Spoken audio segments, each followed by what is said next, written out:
എല്ലാവർക്കും സലു കിച്ചണിലേക്ക് സ്വാഗതം. ഇന്ന് ഞാൻ വ്യത്യസ്തമായിട്ടുള്ള ബാർബിക്യൂ ചാർക്കോൾ ചിക്കൻ ബിരിയാണിയാണ് തയ്യാറാക്കുന്നത്. അപ്പൊ അതിന് വേണ്ടിയിട്ട് ഞാനിവിടെ ഗോൾഡൻ സെല്ല റൈസ് 1 കിലോ എടുത്തിട്ടുണ്ട്. അപ്പൊ ഇത് നന്നായിട്ടൊന്ന് കഴുകിയിട്ട് വെള്ളം ഒഴിച്ച് 20 മിനിറ്റ് കുതിരാനായിട്ട് മാറ്റി വെക്കുകയാണ്. ഇനി നമുക്ക് ഇതിലേക്ക് വേണ്ടത് ചെറിയ ജീരകം 1 ടീസ്പൂൺ, 2-3 ചെറിയ പീസ് പട്ട, 1 ടീസ്പൂൺ കുരുമുളക്, 3 ഏലക്കായ. അപ്പൊ ഇത് നമുക്ക് ചെറുതായിട്ടൊന്ന് ചൂടാക്കി എടുക്കണം. തീ കുറച്ച് വെച്ചിട്ട് വേണം നമ്മൾ ഇത് ചൂടാക്കി എടുക്കാനുള്ളത്, കരിഞ്ഞു പോകരുത് കേട്ടോ. അപ്പൊ ഇതുപോലെ നല്ല മണം വരുന്ന സമയത്ത് നമുക്കിത് തണുക്കാനായിട്ട് മാറ്റി വെക്കാം. അപ്പൊ നല്ല തണുത്ത ശേഷമാണ് നമ്മൾ ഇനി ഇതൊന്ന് പൊടിച്ചെടുക്കുന്നത്. അപ്പൊ ഇതാണ് ഒരു സ്പെഷ്യൽ മസാല കൂട്ടെന്ന് പറയുന്നത്. അപ്പൊ ഇത് ഈ രീതിയിൽ തന്നെ നിങ്ങൾ തയ്യാറാക്കി എടുക്കണം, എങ്കിൽ മാത്രമേ ഈ പറയുന്ന ടേസ്റ്റ് ഇതിന് ഉണ്ടാവത്തുള്ളൂ. അപ്പൊ ഞാൻ ഇതിപ്പോ ഒന്ന് പൊടിച്ചെടുക്കുകയാണ്. തണുത്ത ശേഷം വേണം പൊടിച്ചെടുക്കാൻ, അത് പ്രത്യേകം ശ്രദ്ധിച്ചേക്കണം കേട്ടോ. അപ്പൊ ഈ പൊടിച്ചു വെച്ചിരിക്കുന്ന ഈ ഒരു മസാലയാണ് നമ്മളെ ഇതിലെ ഹൈലൈറ്റ് എന്ന് പറയുന്നത്. അപ്പൊ ഞാനിവിടെ 1 കപ്പ് തൈര് എടുത്തിട്ടുണ്ട്. ഇതിലേക്ക് ഞാൻ 1 ടീസ്പൂൺ ഇഞ്ചി വെളുത്തുള്ളി പേസ്റ്റ് ഇതുപോലെ ഇട്ട് കൊടുക്കുകയാണ്. അപ്പൊ തൈര് അധികം പുളിപ്പില്ലാത്ത തൈരാണ് എടുത്തിരിക്കുന്നത്. ഇനി നമ്മളുടെ ഈ മസാലക്കൂട്ട് ഇതിലേക്ക് ഇട്ട് കൊടുക്കാം. അത് ഫുള്ളായിട്ട് അങ്ങ് ഇട്ട് കൊടുക്കാണ്. പിന്നെ ഞാൻ 1 ടേബിൾ സ്പൂൺ ചില്ലി ഫ്ലേക്സും ഏകദേശം ഒരു 3-4 പച്ചമുളക് ഒന്ന് ക്രഷ് ചെയ്തത് എടുത്തതാണ് കേട്ടോ. ഇതിപ്പോ അത്യാവശ്യം സ്പൈസി ആയിട്ടുള്ള ഒരു മസാലക്കൂട്ടാണ്. എന്നിട്ട് ഞാൻ ഇതിലേക്ക് 2 teaspoon Kashmiri chilli powder, 1.5 teaspoon മല്ലിപ്പൊടി, 1 ടീസ്പൂൺ ഗരം മസാല പൊടി, പിന്നെ വേണ്ടത് ബാർബിക്യൂ മസാലപ്പൊടിയാണ്. അത് ഞാനിവിടെ 2 ടീസ്പൂണോളം ഇട്ടിട്ടുണ്ട്. പാകത്തിനുള്ള ഉപ്പ്, ഇത്രയും കൂടി ഇട്ടിട്ട് ഇതൊന്ന് മിക്സ് ചെയ്ത് കൊടുക്കാം. ഇപ്പൊ ബാർബിക്യൂ മസാലപ്പൊടി നമുക്ക് കടയിൽ നിന്ന് വാങ്ങുന്നത് എടുത്താലും കുഴപ്പമൊന്നുമില്ല കേട്ടോ, അല്ലെങ്കിൽ നമ്മൾ വീട്ടിൽ തന്നെ റെഡിയാക്കി എടുത്താലും മതി. അപ്പൊ ഞാൻ വലിയൊരു പാത്രം എടുത്തിട്ട് ഇതിലേക്ക് ഞാൻ ബാർബിക്യൂ മസാലപ്പൊടി ഒരു 4 ടീസ്പൂണോളം ഇട്ട് കൊടുക്കാണ്. 1 ടീസ്പൂൺ കാശ്മീരി ചില്ലി പൗഡർ, പാകത്തിനുള്ള ഉപ്പ്, പിന്നെ ഇഞ്ചി വെളുത്തുള്ളി പേസ്റ്റ്. ഇതൊക്കെ നിങ്ങളുടെ എടുക്കുന്ന അതിന്റെ ക്വാണ്ടിറ്റി അനുസരിച്ച് കൂട്ടുകയും കുറയ്ക്കുകയും ചെയ്യാം കേട്ടോ. പിന്നെ ഞാൻ റെഡ് പെർമിറ്റഡ് ഫുഡ് കളർ ഇതുപോലെ ഒരു 1/2 ടീസ്പൂണോളം ഇട്ടിട്ട് ഇതെല്ലാം ചേർത്തൊന്ന് മിക്സ് ചെയ്ത് കൊടുക്കും. കുറച്ച് വെള്ളം കൂടെ ഒഴിച്ചിട്ട് ഒന്ന് ഇളക്കിയെടുക്കാം. അപ്പം ബാർബിക്യൂ ആയതുകൊണ്ടാണ് ഇതിലേക്ക് നമ്മൾ പെർമിറ്റഡ് ഫുഡ് കളർ യൂസ് ചെയ്തിരിക്കുന്നത്. അതൊക്കെ ഇടുമ്പോഴാണ് ആ ഒരു കറക്റ്റ് ടെക്സ്ചറും കളറും ഒക്കെ നമുക്ക് കിട്ടുന്നത്. അപ്പൊ ഇത്രയും മതി നമ്മളുടെ മസാലക്കൂട്ട്. അപ്പൊ ചിക്കൻ ഞാൻ ഇവിടെ അത്യാവശ്യം വലിപ്പമുള്ള ഒരു 4 പീസായിട്ടാണ് കട്ട് ചെയ്തെടുത്തിരിക്കുന്നത്. ഒരു ഹോൾ ചിക്കനാണ് ഈ ഒരു രീതിയിൽ കട്ട് ചെയ്തെടുത്തട്ടെ. എന്നിട്ട് നന്നായിട്ടൊന്ന് വരഞ്ഞിട്ട് കഴുകി എടുത്തിട്ടുണ്ട്. അപ്പൊ ഇതിലേക്ക് നമുക്ക് ഈ എടുത്തു വെച്ചിരിക്കുന്ന മസാലക്കൂട്ടെല്ലാം നല്ലതുപോലെ ഒന്ന് പുരട്ടി കൊടുക്കണം. അപ്പൊ ഇത് നമുക്കൊരു 10 മിനിറ്റ് മാറ്റി വെക്കാം. അത്യാവശ്യം വലിപ്പമുള്ള പരന്ന പാനിലേക്ക് ഞാൻ 3 ടേബിൾ സ്പൂൺ ഓയിലും 1 ടേബിൾ സ്പൂൺ ബട്ടറും കൂടെ ഇട്ട് കൊടുക്കണം. ബട്ടർ മസ്റ്റ് ആയിട്ട് ഇതിൽ ചേർത്ത് കൊടുക്കണം കേട്ടോ. എന്നിട്ട് നമുക്ക് ഫ്ലെയിം ഒന്ന് കുറച്ച് വെച്ചിട്ട് ഈ എടുത്തു വെച്ചിരിക്കുന്ന ചിക്കൻ പീസസ് ഇതിലേക്ക് വെച്ചു കൊടുക്കാം. അപ്പൊ നിങ്ങൾക്ക് സമയം ഉണ്ടെങ്കിൽ ഇത് മാരിനേറ്റ് ചെയ്ത് വെച്ചിരിക്കുന്ന, ഇപ്പൊ തലേ ദിവസം മാരിനേറ്റ് ചെയ്ത് വെച്ചാലും കുഴപ്പമൊന്നുമില്ല. ഞാൻ അത്രത്തോളം വച്ചിട്ടില്ലായിരുന്നു കേട്ടോ, അതുകൊണ്ടാണ് ഞാൻ ആ ഒരു ടൈം പറഞ്ഞത്. അപ്പൊ ഇതുപോലെ ഒന്ന് നമ്മൾ വെച്ച് എണ്ണയിലേക്ക് ഇട്ട ഉടൻ തന്നെ ഇതുപോലെ ഒന്ന് ഇളക്കി കൊടുക്കണം. ഒരുപാട് ഓയിലൊന്നും എടുക്കണ്ടായിട്ട്. എന്നിട്ട് മൂടി വെച്ച് കൊടുക്കണം. അപ്പൊ മൂടി വെച്ച് കൊടുക്കുമ്പോൾ പെട്ടെന്ന് നമുക്ക് റെഡിയായി കിട്ടും. പെടയ്ക്കൊന്ന് മൂടി മാറ്റിയിട്ട് നമുക്ക് ഇതിനെ ഒന്ന് തിരിച്ചിട്ട് കൊടുക്കണം. അപ്പൊ ഫ്ലെയിം ഒരുപാട് കൂട്ടി വെച്ച് കരിച്ചെടുക്കരുത്, കാരണം ഈ ചിക്കൻ വേകാനുള്ളതല്ലേ. അപ്പൊ നമുക്ക് ആ ഒരു പരുവത്തിൽ വേണം ഫ്ലെയിം വെക്കാനുള്ളത്. എന്നിട്ട് ഇതുപോലെ ഒന്ന് ഇളക്കി കൊടുത്താൽ മതി. അപ്പൊ നമുക്ക് ഇത് അടിക്കൊട്ട് ഒന്നും ചെയ്തില്ല. വീണ്ടും നമുക്കിതൊന്ന് മൂടി വെക്കാം. ഒരു 10-12 മിനിറ്റ് കഴിഞ്ഞ് വീണ്ടും ഞാനൊന്ന് മൂടി മാറ്റിയിട്ട് ഇതുപോലെ ഒന്ന് തിരിച്ചു വെച്ച് കൊടുക്കാണ്. അപ്പം മറ സൈഡും നല്ലതുപോലെ വെന്ത് കിട്ടാനാണ് ഇടയ്ക്ക് നമ്മൾ ഇതുപോലെ ഒന്ന് തിരിച്ചു വെച്ച് കൊടുക്കുന്നത്. ഇത് വലിയ പീസ് ആയതുകൊണ്ടാണ് നമ്മൾ അടപ്പ് ഇടയ്ക്കൊന്ന് തുറന്ന് ഇതുപോലെ തിരിച്ചും മറിച്ചും വെച്ചു കൊടുക്കുന്നത് കേട്ടോ. കാരണം വേകാനായിട്ട് കുറച്ച് സമയം എടുക്കും, വലിയ പീസല്ലേ. അപ്പം ബാർബിക്യൂ ബിരിയാണി ആയതുകൊണ്ട് തന്നെ അത്യാവശ്യം വലിപ്പമുള്ള പീസ് വേണം. അപ്പൊ ഇതിലേക്ക് തിളച്ച വെള്ളം ഞാൻ ഇവിടെ ഒഴിച്ചു കൊടുക്കാണ്. അപ്പൊ ഇതൊരു ഏകദേശം ഒരു 1/2 ലിറ്റർ വെള്ളം ഞാൻ ഒഴിച്ചു കൊടുത്തിട്ടുണ്ട് കേട്ടോ. അപ്പൊ അതിൽ കിടന്ന് ഇതൊന്ന് വേകട്ടെ. അപ്പൊ അതിന്റെ ആ സത്തൊക്കെ ഇറങ്ങി വരികയും ചെയ്യും.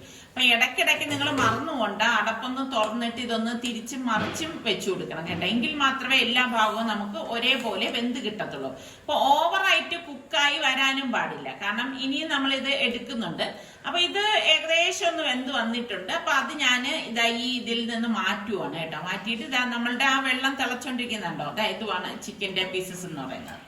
ഇനി ഇതിലേക്ക് ഞാനിവിടെ അത്യാവശ്യം വലിപ്പമുള്ള നല്ല കളറുള്ള 2 തക്കാളി വട്ടത്തിൽ അരിഞ്ഞത് ഇതുപോലെ ഇട്ട് കൊടുക്കാണ്. വട്ടത്തിൽ തന്നെ അരിയണം എന്നൊന്നുമില്ല, പിന്നെ ഒരു വെറൈറ്റിക്കാണ് ഞാൻ അങ്ങനെ ചെയ്യണത്. നമ്മളുടെ മസാലക്കൂട്ട്, തൈര് ചേർത്ത മസാലക്കൂട്ട് ഇതിലേക്ക് ഒഴിച്ചു കൊടുക്കാണ്. ഫുള്ളായിട്ട് ഒഴിച്ചു കൊടുത്തിട്ട് ഇനി നമുക്കിത് ഈ മസാലക്കൂട്ടൊന്ന് റെഡിയായി വരണം. നല്ലതുപോലെ ഒന്ന് ഇളക്കി മിക്സ് ചെയ്ത് കൊടുക്കാം. അപ്പൊ അതിൽ നിന്ന് ഇങ്ങനെ എണ്ണ തെളിഞ്ഞ് വരണം, അതാണ് അതിന്റെ ഒരു കണക്കെന്ന് പറയുന്നത്. അപ്പൊ ഞാൻ ഇതിലേക്ക് വീണ്ടും ഒരു 1/4 കപ്പോളം വെള്ളം എടുത്തിട്ട് ഒഴിച്ചു കൊടുക്കാണ്. എന്നിട്ട് ഇതുപോലെ ഒന്ന് ഇളക്കി കൊടുക്കണം. അപ്പൊ ആ തിള വന്ന് എണ്ണയൊക്കെ ഇതുപോലെ തെളിഞ്ഞു വരുന്ന സമയത്ത് നമ്മൾ മാറ്റി വെച്ചിരിക്കുന്ന ചിക്കൻ ഉണ്ടല്ലോ, അത് ഇതിലേക്ക് വെച്ചു കൊടുക്കാം. കാരണം ആദ്യം നമ്മൾ അങ്ങനെ വേവിച്ച എന്താന്ന് വെച്ചാല് ചിക്കൻ കറക്റ്റ് ആയിട്ട് വെന്ത് കിട്ടാൻ വേണ്ടിയിട്ടാണ്. ഇനി നമുക്ക് വേണ്ടത് ഈ മസാലക്കൂട്ടുമായിട്ട് അതൊന്ന് യോജിച്ചു വരണം. അപ്പൊ ഇതൊക്കെ ഞാൻ എന്റെ രീതിയിലുള്ള ചില പരീക്ഷണങ്ങളിലൂടെ എടുക്കുന്ന ഒരു ടൈപ്പ് ബിരിയാണിയാണ്. എന്തായാലും നിങ്ങൾ ട്രൈ ചെയ്ത് നോക്കിയിട്ട് എന്റെ അടുത്ത് പറയുക ഇഷ്ടപ്പെട്ടോ ഇല്ലയോ എന്നുള്ളത് കേട്ടോ. അപ്പൊ വീണ്ടും നമുക്കത് അടച്ചു വെച്ചിട്ട് ഒന്ന് റെഡിയാക്കി എടുക്കാം. അപ്പൊ ഇടയ്ക്കൊന്ന് അടപ്പ് മാറ്റിയിട്ട് ഞാൻ നേരത്തെ പറഞ്ഞതുപോലെ തന്നെ ഈ ചിക്കൻ പീസസ് ഒന്ന് തിരിച്ചു വെച്ചു കൊടുക്കണം. അപ്പൊ നിങ്ങളുടെ ചിലരെങ്കിലും എന്റെ അടുത്ത് ചോദിക്കും ചെറിയ പീസായാൽ കുഴപ്പമുണ്ടോ എന്നുള്ളത്. പക്ഷെ ചെറിയ പീസിനെക്കാളും നമ്മൾ ഇങ്ങനെയൊക്കെ സ്പെഷ്യൽ റൈസ് ഒക്കെ ഉണ്ടാക്കുമ്പോൾ ആ ഒരു രീതിക്കൊക്കെ ചിക്കൻ എടുക്കുന്നതാണ് നല്ലത് കേട്ടോ. വീണ്ടും അടച്ചു വെക്കാണ് കേട്ടോ. അപ്പൊ ഞാൻ മറ്റൊരു പാത്രത്തിലേക്ക് കുറച്ചധികം വെള്ളം വെച്ചിട്ടുണ്ട്. ഇതിലേക്ക് ബേ ലീഫ്, ജാതിപത്രി, പട്ട, ഗ്രാമ്പു, ഏലക്കായ, പിന്നെ black lemon, dried black lemon ആണ് ഇട്ടിരിക്കുന്നത്. പാകത്തിനുള്ള ഉപ്പും കൂടി ഇട്ട് കൊടുക്കാം. അപ്പം ഈ ഉണക്ക നാരങ്ങ ഇടണം എന്താന്ന് വെച്ചാല് നല്ല ഒരു ഫ്ലേവർ ആ റൈസിന് കിട്ടാൻ വേണ്ടിയിട്ടാണ് കേട്ടോ. അപ്പൊ നമ്മള് കഴുകി ഊറ്റി വെച്ചിരിക്കുന്ന അരി ഉണ്ടല്ലോ, അത് തിള വരാറാവുമ്പോഴേക്ക് ഞാൻ ഇതിലേക്ക് ഇട്ട് കൊടുക്കാണ്. അപ്പം ഇത് നമ്മളിപ്പം വറ്റിച്ചെടുക്കുന്ന റൈസ് അല്ല, ഈ റൈസ് നമ്മൾ ഊറ്റിയിട്ടാണ് എടുക്കുന്നത്. അപ്പൊ ഇതിനിടയിൽ നമ്മളുടെ ചിക്കൻ എന്തായെന്ന് നോക്കാം. അപ്പൊ നമ്മളുടെ ചിക്കനൊക്കെ കണ്ടോ പരുവത്തിന് വെന്ത് വന്നിട്ടുണ്ട്. അപ്പൊ ഞാനത് മറ്റൊരു പ്ലേറ്റിലേക്ക് മാറ്റുവാണ്. അപ്പൊ ഇത്രയും മാത്രം മതിയാവും, കാരണം ആ മസാലയൊക്കെ ഈ ചിക്കനിൽ പിടിച്ചിട്ടുണ്ട്. നിങ്ങൾക്ക് ആ ചാറ് കാണുമ്പോൾ തന്നെ മനസ്സിലാവും നല്ല കറക്റ്റ് പരുവത്തിന് ഇപ്പൊ ചാറ് വന്നിരിക്കുകയാണ്. അപ്പൊ അത് ഞാൻ ജസ്റ്റ് ഒന്ന് ചെറുതായിട്ടൊന്ന് വറ്റിച്ചെടുക്കുകയാണ്, ഒന്ന് ഇളക്കിയിട്ട് ഒന്ന് വറ്റിച്ചെടുക്കാം. അപ്പൊ അതൊന്ന് മാറ്റി വെക്കാണ്. അപ്പൊ ഞാൻ ഇതിനിടയിൽ കുറച്ച് പുതിനയിലയും മല്ലിയിലയൊക്കെ ഒന്ന് അരിഞ്ഞെടുക്കണം. അപ്പൊ ഇതൊക്കെ ഇടുമ്പോഴാണ് അതിനൊരു ടേസ്റ്റ് വരുന്നത്. അപ്പൊ ഞാൻ ഇതിനോടൊപ്പം തന്നെ നാരങ്ങ ഉണ്ടല്ലോ, നമ്മളുടെ ചെറുനാരങ്ങ ഇതുപോലെ സ്ലൈസ് ചെയ്ത് വളരെ കനം കുറച്ച് ഇതുപോലെ അരിഞ്ഞെടുക്കാണ്. അരിഞ്ഞെടുത്ത ശേഷം ഇത് നമുക്ക് നന്നായിട്ടൊന്ന് മിക്സ് ചെയ്ത് കൊടുക്കാം. നല്ല ഒരു ഫ്ലേവർ കിട്ടാൻ വേണ്ടിയിട്ടാണ് നമ്മൾ ഇത് രണ്ടും കൂടിയിട്ട് നല്ലതുപോലെ മിക്സ് ചെയ്യുന്നത്. അപ്പൊ ഞാൻ നമ്മളുടെ ആ മസാലക്കൂട്ട് വേവിച്ച് അതേ പാത്രത്തിലേക്ക് തന്നെ ഞാൻ ആ മാറ്റി വെച്ച മസാലക്കൂട്ടിൽ നിന്ന് കുറച്ച് ഇതുപോലെ അടിയിലത്തെ ലെയറിൽ ഇട്ട് കൊടുക്കാണ്. അപ്പൊ നമുക്ക് എത്രയാണോ മസാല വേണ്ടത് അതിനനുസരിച്ച് ഇട്ട് കൊടുക്കാം. ഞാനിവിടെ വളരെ കുറച്ച് മാത്രമേ ഇട്ട് കൊടുക്കുന്നുള്ളൂ. ഇനി നമ്മൾക്ക് ഈ വെന്തുകൊണ്ടിരിക്കുന്ന റൈസ് ഞാനിവിടെ 1/4 ഭാഗം വെന്തപ്പോ തന്നെ ഒരു സ്റ്റെയിനർ, ഇതുപോലുള്ള സ്റ്റെയിനറിൽ എടുത്തിട്ട് ഡയറക്റ്റ് ഇതിലേക്ക് ഇട്ട് കൊടുക്കുകയാണ് ചെയ്യുന്നത്. എന്നിട്ട് നമുക്ക് ഇതുപോലെ ഒന്ന് ലെവൽ ചെയ്ത് കൊടുക്കണം. കണ്ടോ, ഇങ്ങനെ ഒന്ന് ലെവൽ ചെയ്ത് കൊടുത്താൽ മതി. എന്നിട്ട് ഞാനിവിടെ പെർമിറ്റഡ് ഫുഡ് കളർ യെല്ലോ ഇതുപോലെ ഒന്ന് ഇട്ട് കൊടുക്കാണ്. ഇട്ട് കൊടുത്ത ശേഷം നമ്മൾ ആ തിരുമ്മി വെച്ചിരിക്കുന്ന ഇലയുണ്ടല്ലോ, ഇലയും നാരങ്ങയും കൂടി ഇതുപോലെ ഇട്ട് കൊടുക്കാം.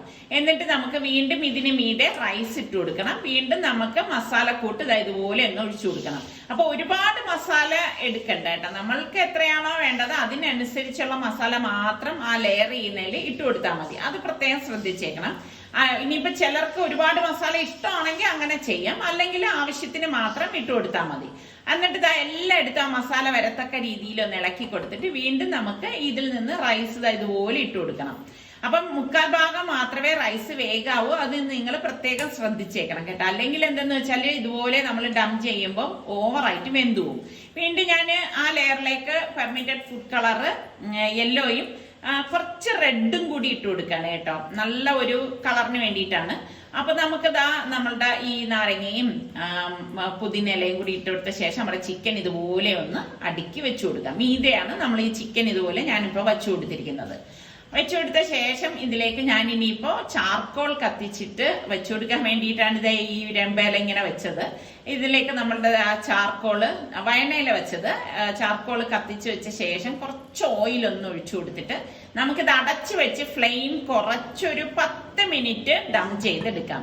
ഫ്ലെയിം കുറച്ച് വെച്ച് വേണം ഡം ചെയ്തെടുക്കാനുള്ളത്, അപ്പോഴാണ് അതിന്റെ ടേസ്റ്റ് വരുന്നത്. അപ്പൊ ഞാൻ ഇതിനെ ഷത്തയാണ് തയ്യാറാക്കാൻ പോകുന്നത്. അപ്പൊ അതിന് 3 തക്കാളി, കുറച്ച് മല്ലിയില, 1 ടീസ്പൂൺ ചെറിയ ജീരകം, പിന്നെ ഒരു 3 ചെറിയ വെളുത്തുള്ളി അല്ലി, 2 പച്ചമുളക്, ഒരു പകുതി സവാള, ഇത്രയും കൂടി ഇട്ടിട്ടാണ് ഞാൻ ഷത്ത തയ്യാറാക്കുന്നത് കേട്ടോ. ഏത് രീതിയിൽ വേണമെങ്കിലും നമുക്ക് റെഡിയാക്കി എടുക്കാം.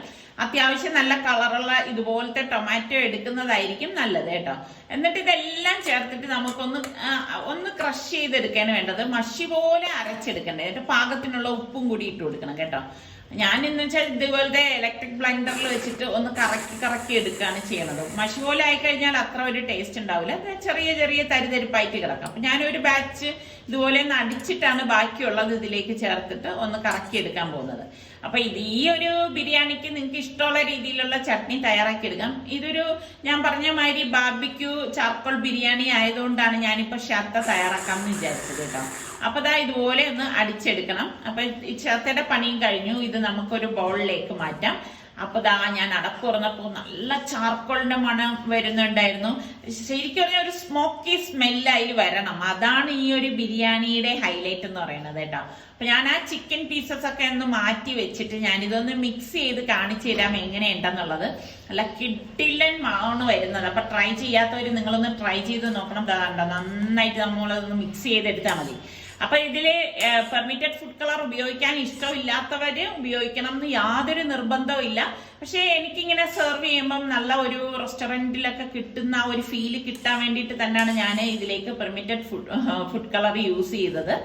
അപ്പോ ഇതാണ് നമ്മളുടെ അടിപൊളി ചിക്കൻ ബാർബിക്യൂ ചാർക്കോൾ ബിരിയാണി എന്ന് പറയുന്നത്. അപ്പൊ ഞാൻ ഇതൊന്ന് സെർവ് ചെയ്യാനായിട്ട് പോവാണ്. അപ്പൊ വലിയ താലത്തിലാണ് ഞാനിപ്പോ ഇത് എടുക്കുന്നത്, റൈസ് എടുക്കുന്നത്. അപ്പൊ ഒരു ഫോട്ടോയ്ക്കൊക്കെ വേണ്ടിയിട്ട് എനിക്ക് ഈ പറഞ്ഞ മാതിരി ഒരു ഭംഗിയൊക്കെ വേണമല്ലോ. അപ്പൊ ഇതാണ് നമ്മളുടെ ബിരിയാണി. അടിപൊളി മണമാണ് കേട്ടോ, ഉറപ്പാണ് നിങ്ങൾക്ക് ഇഷ്ടപ്പെടും. ശരിക്കും പറഞ്ഞാൽ നമ്മളുടെ സുൽത്താനാണ് ഇങ്ങനത്തെയൊക്കെ ബിരിയാണി കഴിക്കാൻ ഇഷ്ടമുള്ള ആള് കേട്ടോ. സുൽത്താൻ ഇവിടെ ഇല്ല.